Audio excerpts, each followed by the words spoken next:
The Polygon tool lets you create boundaries for areas where addresses can receive service through wired and fiber technologies. To start, click on Create Polygon from the toolset in the top left corner of the screen.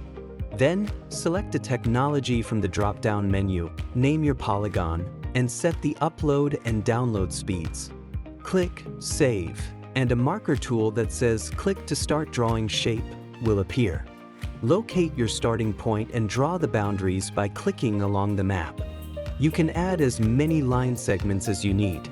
You can turn on the aerial hybrid layer to get a more detailed view of the area while drawing.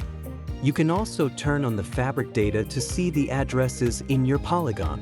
When you're finished drawing, double-click or connect back to the polygon's starting point to finish, then click Save to finalize. To see the polygon in the layer controls, first refresh the map, then navigate to the layer controls and turn on the appropriate layers. You can also upload pre-existing polygons by navigating to Network Settings in the top right and selecting Upload Polygons. Click the green plus icon to add a new polygon, then fill out the required fields and select the file you'd like to import. Once that's complete, click Upload. Following these steps will ensure that you can create accurate boundaries for your serviceable areas.